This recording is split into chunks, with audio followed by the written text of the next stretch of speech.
Thank you, everybody, for coming to the Aaron Torres Podcast YouTube page. If you could do me a quick favor, see that little subscribe button at the bottom of your screen? Go ahead, click that subscribe button. Really does help our channel grow, our audience grow, and I really do appreciate it more than you know. So click that subscribe button. Appreciate your support. Now, here's the video that you came here for. A lot of college hoops, especially in the springtime. But this is kind of that weird kind of transition period, right? You know, the season's done. Roster building of April and May is done. It's interesting. Most of these teams are now on campus.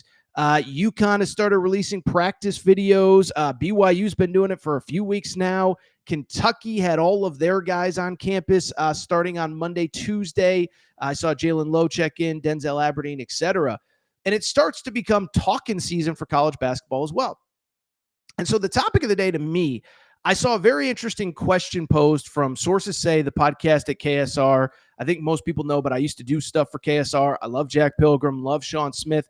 But they led their most recent episode by very simply asking a basic question, but a fascinating question going forward. After a Sweet 16 in year one under Mark Pope, with a loaded roster that we'll discuss in a minute, might be the most expensive in college basketball, though North Carolina's making a run for the money for sure, quite literally. I think the question becomes, is this a Final Four or bust type season for Kentucky? In other words, if you do not at least make a Final Four for the first time since 2015, which sounds crazy, over a decade, is it considered a failure? And so first of all, you know, listen, I think when I think about this, a couple things stand out. One, don't want to undersell what Mark Pope did last year. I mean, it's crazy to think about the fact that a year ago, he was just putting the finishing touches on his first roster. Gets that job mid to late April. It's a scramble. I don't think he got his first commitment till April 22nd, 23rd, something like that of last year. You fast forward, it's late May when the final piece or two comes together. And to Mark Pope's credit, I think he exceeded all logical expectations. To his credit as well, I think he exceeded all logical expectations in putting together this roster going into next season, the 2025-2026 roster, okay? Things started slow. Yes, there were some concerns early in the portal days when Donovan Dent goes to UCLA and a couple other guys that are linked to Kentucky don't end up at Kentucky. But I go back to what I said when we revealed our updated top 25 on Sunday's show, is that I think when all these individual pieces are committing at individual times, you don't fully realize like how good the team is and how much talent there is on the team, right?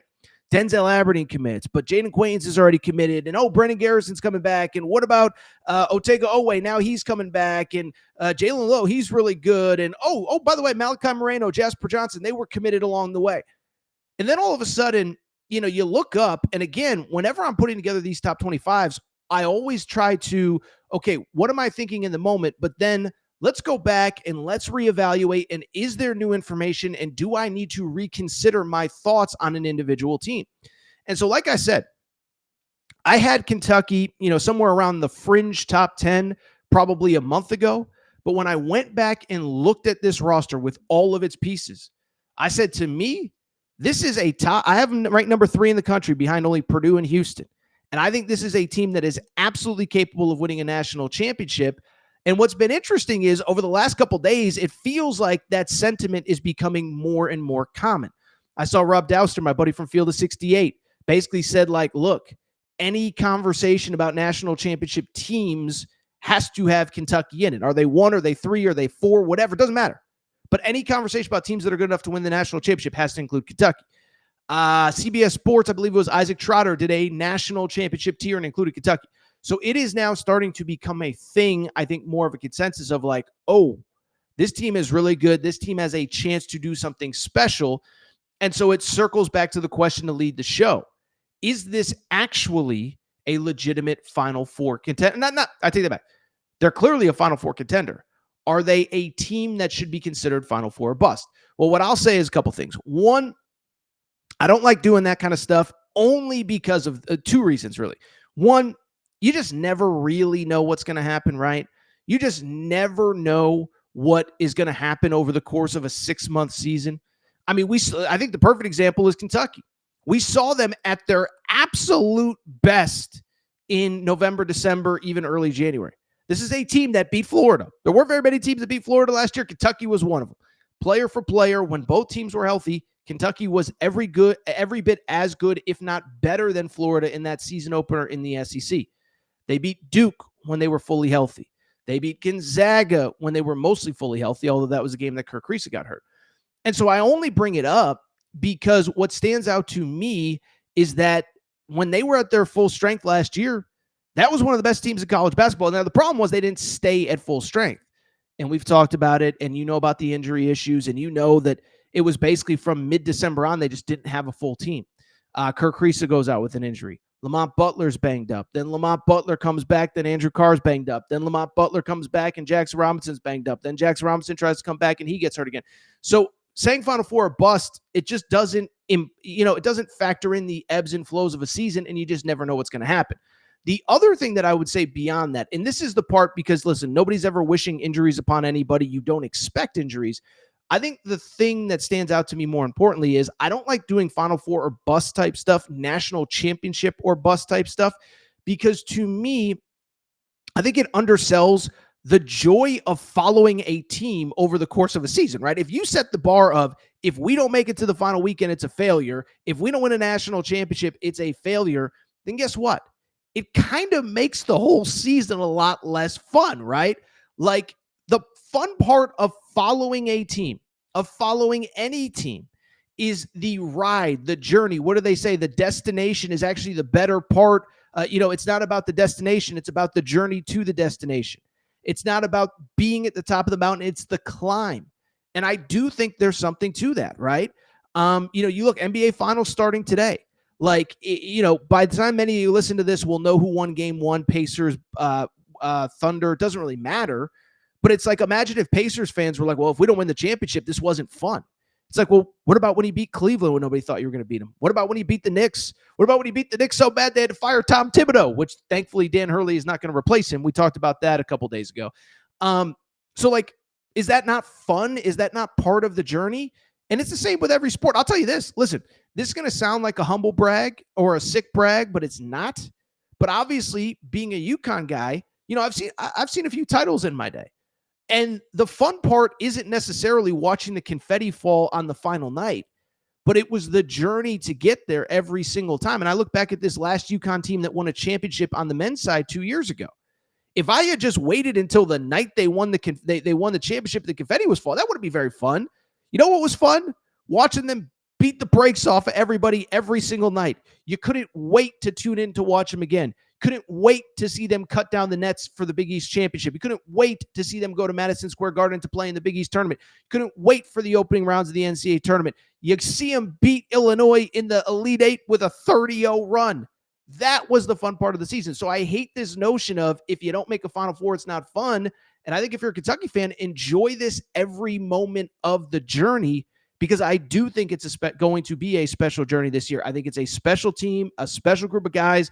And by the way, Mark Pope has set it up where you have plenty of checkpoints along the way so you know how it's going. And hopefully, if it goes well, plenty of moments where you can appreciate and enjoy that journey. Whether it's the Purdue exhibition game. Purdue, I think, will probably be preseason number 1 in the AP poll. They're coming to Rupp in the preseason.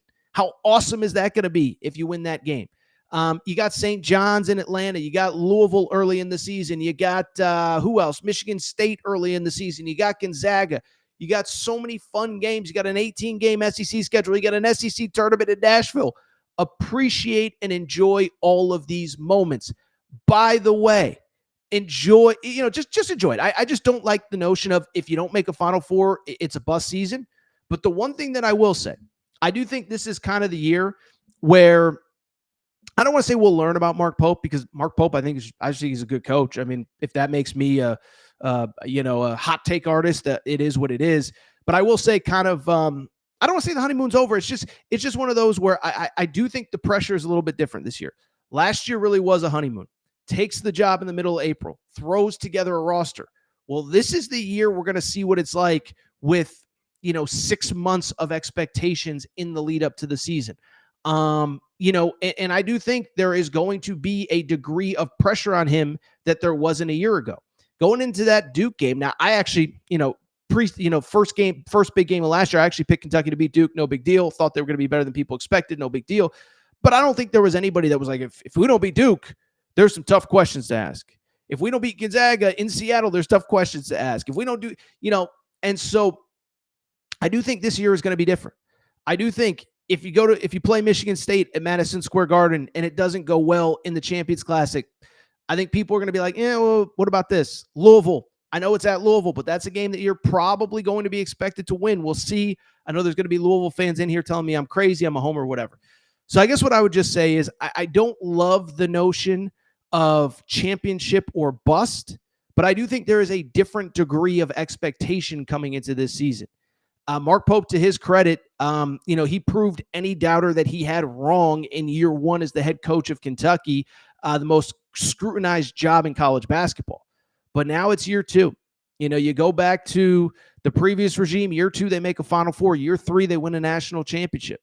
Year two, in this regime, you have been given every resource that you need to succeed, and you have a team that is capable of doing special things. Like I said, I think they'll be preseason minimum top 10. I think in many cases top 5. I think they'll probably be right up there with Florida as the preseason SEC favorite. Now, I've said I think Florida, Arkansas, and Kentucky in any order is fine. But I do think there is going to be a degree of pressure, but I don't think that you need to sit there and say that it's Final Four or bust, although I think it's fair to dream big, especially with the Final Four in Indy. I don't think it's wrong to book a hotel room just in case or buy some tickets just in case, but I just don't like the notion of if we don't do this, it's considered a bust. I just think there's too many variables, and I think it takes away from enjoying the journey. But again, increased pressure on Mark Pope.